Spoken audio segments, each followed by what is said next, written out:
Hey there, Derek here from Pacific Coast Auto, looking at a BMW 3 Series convertible, this one with the twin-turbo 3-liter engine. So this being the 335i, it's rear-wheel drive, 4-seater convertible, and 300 horsepower.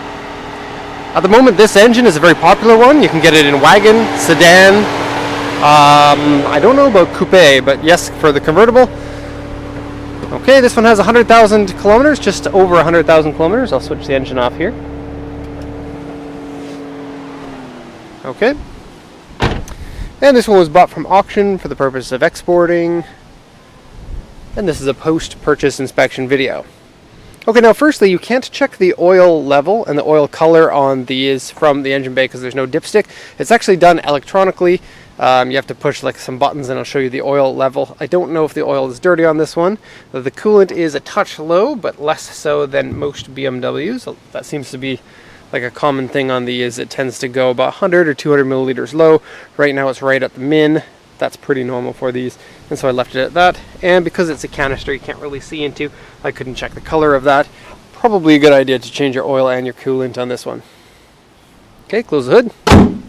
Have a look at the looks. Now it is the coupe headlights that you get with these, and so it is kind of a sleek design. Probably a cooler car in my mind than the Z4 or the Z3. But convertibles is not really my target demographic. I'm not really sure what convertible buyers are looking for. My hair is far too long for a convertible, and it'll get all in my face unless I wear a bandana. And I can't wear bandanas anymore. I'm not in high school. Nor was it cool to wear bandanas when I was in high school.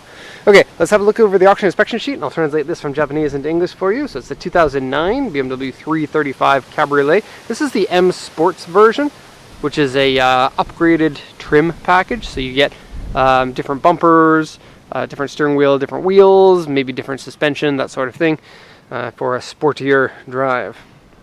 3-liter engine, auction rate 4 with an interior C. Actually, the interior is really dirty. And maybe that's why it got an interior C. I'll show you when we get there.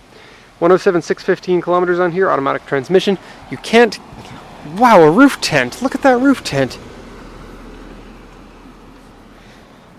I can't remember what I was going to say. Roof tents are very much not popular here in Japan. It's one of the first I've seen. Oh yeah, I don't think you can get the 335 with a manual transmission in any trim in Japan. I'm sure you can get it in a manual in other countries, but these engines are so nice. Very little amount of turbo lag, really good linear power delivery for a turbo engine. Very nice indeed. So the sales points here are the M Sports package, leather seats, xenon headlights, push start, M Sports wheels, and they're a really nice M Sport wheel. They have the alternating double spoke. They're good size, 225s on the front and 255s on the back. They also have the M Sport badge there. The wheels seem to be in about 8 out of 10 condition. This one is okay. That one has a little scrape. The one on the front right has a bigger scrape. Okay. It says it comes with a toll collection box, M Sport specific aero. It kind of looks like an M3, kind of. And it says comfort access, which, in all honesty, I don't know what it means. And then it says inside the gauge panel has check engine lights. Yeah, so a couple of issues. It has lots of check engine lights. The ABS light is on. The traction control lamp is on, or stability control. And maybe some other ones. Let me just show you. Let's start this engine. Oh, it doesn't want to start unless my foot is on the brake. Thank you, BMW safety team. There you go. Okay, so the check engine light is on, the ABS light is on, and the traction control light is on. Those other two red ones will go out after a while. And then when I started up when it was cold, the idle was bouncing around a bit until it warmed up. That might be related to the check engine light. Okay, it appears to be pretty good. And I'm actually going to put the roof up while I'm here, just to show you what the car looks like. Actually, no. Changed my mind. I'm not going to do it. It's a hard top roof, The reason why I want to leave it open is because I didn't take any pictures of the car with the roof down. I took all of the pictures with the roof up, so I want to get some roof down pictures. But it's a hard top. It looks like it goes down in about 15 or so seconds. It's fairly quick, maybe a little bit shorter than that. Anyways, the report here says interior is dirty and wear. It should say very dirty. Seat wear, it's actually not so bad. Various scratches and dents. And then the body has, oh man, I pulled those out. Not good. The windshield wipers are very strong onto your windshield. I need two hands. Okay, this is weird. Okay, camera on the windshield. We'll see how well we can do this. Very good. Okay, more sheets. Okay. So, scuff on the front bumper, windshield rock chip, repainted section on this side, minor dent over here, and scratch over here. Okay, I believe they meant to write W2 on this side too. Now the paint looks pretty good, all except for one section, which is right here. It's actually quite bad. I'm not sure if you'll be able to see it, but there are some bubbles. A series of probably about 8 or 10 bubbles. Not sure if the camera's even going to focus on the right spot, because with the reflection sometimes the camera's like, I'll just focus on the reflected part. Okay, now I'll do it once around so you can see it from all different angles. Headlights, quite faded. Probably need to replace those. They're like mega damaged plastic faded. But the good thing is those headlights are plentiful around the world, because these are the 3 Series came in multiple different versions of it. It really is only the 335 that people seem to really like at the moment from this generation, because the engine is really nice and because most people went with the, you know, the not so high performance version of the engine, leaving this one to be for the, I guess you could call it for the collectors, but it's not really a collector's car yet. It's kind of the bottom of the valley of prices type of car. At the moment, we're going to see the prices of these start to come up as more and more people seem to be interested in them. I can't really say a price of something like this. This one, I felt like we got it for cheaper than we really should have, but it is right-hand drive, and a lot of these are left-hand drive in Japan. The right-hand drive ones tend to be a little bit cheaper, even though Japan is a right-hand drive country. People tend to put more value on the left-hand drive ones that you can buy here in Japan. I'm not sure exactly why that is. It's going to be a little bit different from one car to the next. But I feel it's like the right-hand drive is the original country's orientation, and that kind of plays into the coolness factor. You can feel the wear on the top of the headlights. A few minor scratches here. There's a paint crack here and more paint crack down here. Okay. There's substance on here. I don't know what it is. I did not lick it to try. I have not done that before very often. Okay, going down the side here, it's generally pretty good. At the bottom of the side skirt on this side, there's a bottoming out that has happened. You can see there.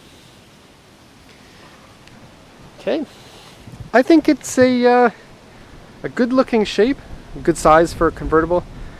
A real estate agent can drive one of these. Because in Canada, when I was growing up, real estate agents always had Sebring convertibles. I'm not sure why that is. But those are terrible cars. This is a much better car. So if you are a real estate agent, you can get a unique spoiler on this one, because this deck lid is actually different shaped slightly. No other 3 Series has that same spoiler. And if I'm wrong, I'm sorry about that. The dual exhaust, the engine sounds good on these. I drove the first time I ever drove one of these engines was in a coupe version of this scuff right there. And it was the same day. Oh, this side also has that bubbling thing. I didn't notice until now. Yeah, maybe a good idea to paint both doors. It appears to be only on the doors. Anyway, I drove this on the same day as I drove a R32 GTR. And I was quite impressed with the BMW. And I like R32 GTRs. But the engine is just, you get so much more power down low in the RPMs than you do with the GTR. Okay, common BMW problem, the gaskets have all cracked. Basically, not on the bottom. The bottoms often do, but this one didn't get it on the bottom. Maybe they parked next to like a glass building or something, and the reflection of the sun came and double attacked it. But yeah, it's peeling pretty bad. Time to get that replaced. You can hop into the back seat, and look, you get no B pillars. So when you do roll down the windows in this, you get a giant window that's that size. Pretty cool. Okay, regular 3 Series size seats, maybe a little bit narrower for safety reasons. Maybe not sure. Some extra scratches on this section, which is a shame. This guy pops open. Well, it's supposed to pop open more than... No, that's how far it pops open, and then it uses the spring of this to hold the cup. That's kind of interesting. Alright, there's that. And as you can see, it is horrendously dirty in here. Really needs a vacuum and a wipe down. Once that's done, the condition is really not too bad. There's a little bit of peeling here and there on the softer parts and around the push start button. But it really makes the car look pretty bad when it's dirty like this, which might be part of the reason why you get it for cheaper. Here's the wear on the seat. See if we can get some shade in there. There. I'm blocking it with the shadow of my crotch. Hope you enjoy. Okay. The rest of the seat is okay. It has the iPhone slot. What you do is you stick your phone in there. Choop. While you're driving. Maybe that doesn't work so well. I thought that would be cool, but it's not as cool as I thought. Okay. Steering wheel is the M Sports style. And you get the M scuff plate on the side. Also quite cool. A floor mat that is bunchy. Maybe have to... Oh, this part here is supposed to screw into here and then stick on with Velcro, and it popped itself out. Should be able to repair that pretty easily, just screw it back in.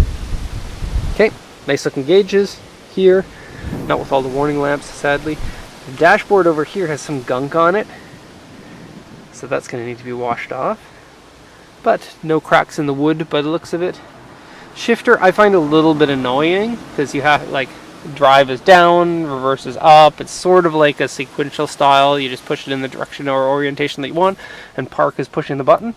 I've sold a number of BMWs that use that same thing. It's basically on all of them of this era. 6 Series, 7 Series. Actually, the 7 Series has one on here instead, pardon me.